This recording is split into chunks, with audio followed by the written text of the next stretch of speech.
24/7 news Bangla. আপনারা দেখছেন আজ 27শে জুন, আর এই মুহূর্তে আমি এসে পৌঁছেছি শোভা বাজারের এবি স্কুল, যেখানে অনুষ্ঠিত হচ্ছে বিজেপি টিচার সেল নর্থ কলকাতার পক্ষ থেকে পঞ্চরত্ন সম্মান অনুষ্ঠান। আসুন দেখে নিই এই অনুষ্ঠানেরই কিছু মুহূর্ত।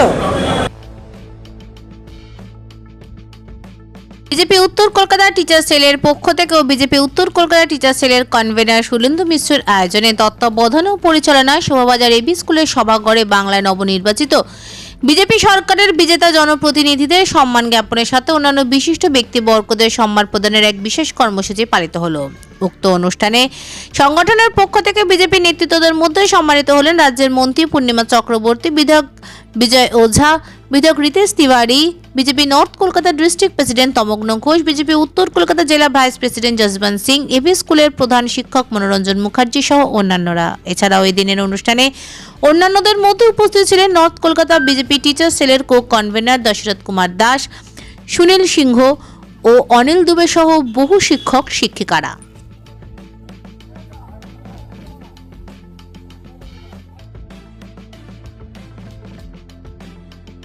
যেই সরকার আমলে আমরা দেখলাম টিচারদেরকে লাথি খেতে, মান সম্মান হারিয়ে দিনের পর দিন রাস্তায় বসে আন্দোলন করতে, সেই টিচাররাই এই সরকারকে উল্টে দিল। আর শিক্ষা জগৎকে যেইভাবে অন্ধকারে ফেলা হয়েছিল, সেই অন্ধকার থেকে বার করে প্রত্যেক ছাত্র ছাত্রীদের যাদের অধিকার আছে, সেই অধিকার থেকে বঞ্চিত রেখেছিল তৃণমূল সরকার, এই বিজেপি সরকার তাদের জীবনে ফিরিয়ে দেবে। আজকে উত্তর কলকাতা টিচার সেল তত্ত্বাবধানে আজকে এই সম্মেলন এবং সম্বর্ধনা সভা আয়োজন করা হয়েছে। এই যে টিচার অ্যাসোসিয়েশন সেল যাকে বলে, এরাই হচ্ছে কিন্তু ভবিষ্যৎ নির্মাতা, যারা প্রথম থেকে প্রাইমারি থেকে বাচ্চাদেরকে প্রথম জ্ঞানটা দেন।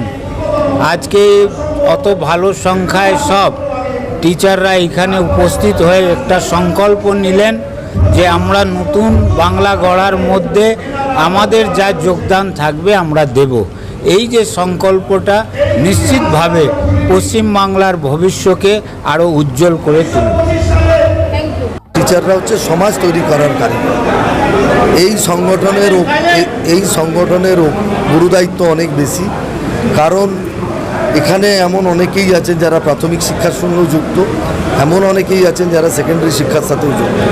এনাদের দায় এবং দায়িত্ব অনেক বেশি, কারণ মানুষ তৈরি করার জন্যে পেরেন্টসরা এনাদের দায়িত্বতে বাচ্চাদেরকে দিয়ে দেয়। সো সেই মানুষ তৈরির কারিগর হচ্ছে এনারা। এবং আপনারা দেখলেন বিগত 15 বছর এই শিক্ষক নিয়োগ প্রক্রিয়াকে কেন্দ্র করে এই গোটা রাজ্যটা যেভাবে এগিয়েছে, গোটা শিক্ষা ব্যবস্থাটা ভেঙে পড়েছে। এর কারণে আমি আমার এলাকায় আজকেও এক স্কুলের টিআইসি আমার সাথে দেখা করেছেন। একটি স্কুল যেটা হায়ার সেকেন্ডারি অবধি আছে, সেই স্কুলের ছাত্রীর সংখ্যা 107। ওদিকে সরকারি স্কুলে ছাত্রছাত্রীরা নেই। এটা একদম কন্ট্রাডিক্টরি। দুটো কারণ থাকতে পারে। এক, হয় মানুষের কাছে পয়সা নেই তার জন্য লাইন দিচ্ছে, আর না হলে মানুষের কাছে এত পয়সা আছে যে তারা ছাত্রছাত্রীদের বাইরে পড়াচ্ছেন, সরকারি স্কুলকে তারা বর্জন করছে। এরও দুটো কারণ হতে পারে, যে শিক্ষক নেই, পরিকাঠামো নেই, পড়াশোনার ব্যবস্থা নেই। কোনটা নেই কোনটা আছে, আমরা সবে সরকারে এসেছি, নতুন মন্ত্রিসভা গঠন হয়েছে, সবে কয়েকদিন আগে নতুনভাবে তারা দায়িত্ব পেয়েছে মন্ত্রীরা। আমি নিশ্চিত আগামী দিনে গোটা বিষয়টি বিবেচনা করে এমন একটা শিক্ষানীতি, এমন একটা শিক্ষকদের জন্য আদর্শ আচরণবিধি তৈরি হবে, যার মধ্যে দিয়ে বাংলা আর তার হারানো ঋত গৌরব যাতে ফিরে পেতে চায়, সেই রাস্তায় নতুন সরকার কাজ করবে। আপনারা দেখেন পুরো বাঙালির জনগণ খুশি মানাচ্ছে। বিজেপির জিত, আমাদের সবার জিত, আমাদের পশ্চিমবঙ্গের শিক্ষকের বিশেষ করে জিত। কেন পরবর্তী সরকার আপনারা শুনেছিলেন, বলেছিল সরকারি কর্মচারীকে ঘেঁঘেও করবে না। এই যে আমাদের শিক্ষকদের সব থেকে বেশি অপমান হয়েছে। 4 তারিখের রেজাল্টের পর শিক্ষকরা অত্যন্ত খুশি। তারা ভেবেছিলেন যে আমাদের যে বিধায়ক জেলা থেকে যারা জিতেছেন তাদের একটা আমরা সম্বর্ধনা জানাবো। এই খুশিতে দেখেছেন সবাই সামিল হয়েছে, আমরাও সেই খুশি পালন করছি, বিজেপি টিচার সেল সেই খুশি পালন করছি। আমাদের আগামী যে আমরা যে কীভাবে কাজ করব, শিক্ষা নিয়ে কীভাবে কাজ করব, আমাদের মেন মোটিভ আছে শিক্ষা থেকে দুর্নীতি মুক্ত করতে।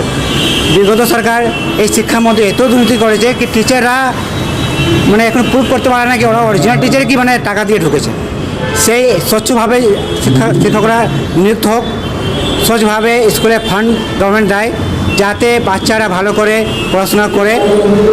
বিগত সরকার কী করতো, আমাদের স্কুলে ফান্ড দিত না, মিড ডে মিলে চুরি করতো। তো এই সরকার এসছে, আমাদের সংগঠন থেকে এটাই দাবি থাকবে বা আছে শিক্ষার জন্যে, শিক্ষা ক্ষেত্রের জন্যে, বাচ্চাদের জন্যে যা যা প্রোগ্রাম লাগে সেটা সরকারটা দিচ্ছে আর আগামী দিন দিবে। 24x7 নিউজ বেঙ্গলের সঙ্গে থাকুন, সাথে থাকুন, দেখতে থাকুন, সব খবরের জন্য চোখ রাখুন আমাদের চ্যানেলে। মা আসছেন, চারিদিকে শুরু হয়েছে দুর্গাপুজোর আনন্দের প্রস্তুতি। নতুন পোশাক, উৎসবের আনন্দ আর পরিবারের হাসিতে ভরে উঠবে অসংখ্য ঘর।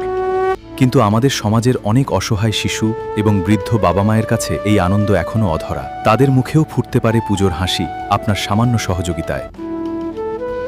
এই শারদোৎসবে মাতৃশক্তি সম্মান উদ্যোগ নিয়েছে অসহায় শিশু ও বৃদ্ধ বাবা মায়েদের হাতে নতুন পোশাক তুলে দেওয়ার। আপনিও আপনার সামান্য অংশ বাঁচিয়ে একটি শিশু অথবা একজন বৃদ্ধ বাবা মায়ের নতুন জামার দায়িত্ব নিন। আপনার ছোট্ট সহযোগিতাই কারো জীবনের সবচেয়ে আনন্দের পুজো উপহার হয়ে উঠতে পারে।